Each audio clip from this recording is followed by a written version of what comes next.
I am Brian Hamer with the City of North Liberty Parks. I am a senior parks maintenance worker, and my focus here with the city is forestry and landscaping.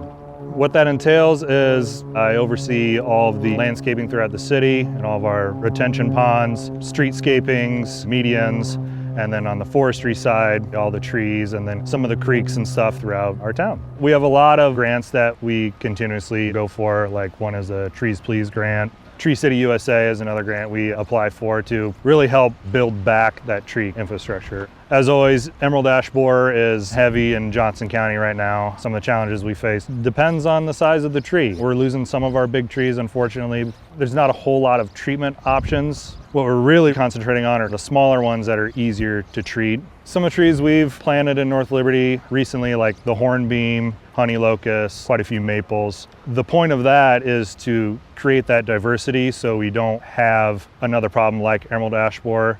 Every tree has its issues. There's no such thing as the perfect tree. For example, if you plant a whole bunch of birch trees, bronze birch borer can come in and do the same thing as emerald ash borer. So really we're trying to promote that diversity through these grants to get a stronger stand and combat some of those issues, like for example, Dutch elm disease. Everyone planted elm trees. They were great, huge trees, gorgeous trees, but it just takes one problem that affects that specific tree and it can wipe out your whole population. So we're really concentrating on diversity.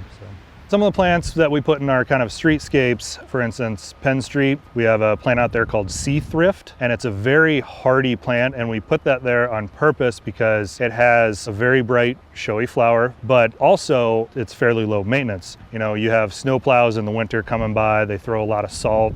That plant is very salt tolerant, so we don't have any issues of it looks good this one year. Unfortunately, we have a bad winter, we're throwing a bunch of salt out to keep the roads safe, ends up killing out your whole planting, and then we have to replant. So some of the reason we pick the plants that we do is for the maintenance side of it. You know, it's to kind of streamline things, still get a little bit of show in there, but just hardiness. The bioswales, we try to do a lot of prairie plant material in those because they're very deep rooted. It helps hold the soil in place. Some of those are like purple coneflower. We have some prairie drop seed in some of our bioswales.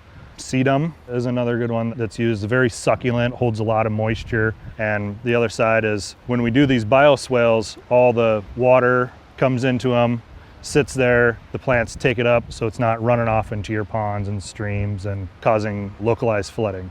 Things like Centennial, the grass out there, that's a lot of acreage, and again, you're gonna have a lot of runoff into your streams and your retention ponds. What we planted out there is kind of a blended mix. So we have some Kentucky bluegrass out there, which is that real rich, dark green color. And then we have some tall fescues, which are kind of more of a durable grass. So we get those blends in there for foot traffic, so we don't have patches dying out or dry spots. The fescue is a lot more drought tolerant than the Kentucky bluegrass. So you can kind of see it throughout the year. In the spring, the bluegrass looks really, really great. It's that dark green. And then when the summer hits, the bluegrass kind of dies out and that fescue comes up, and we'll still give you that green color while being durable and holding water for runoff in our big park.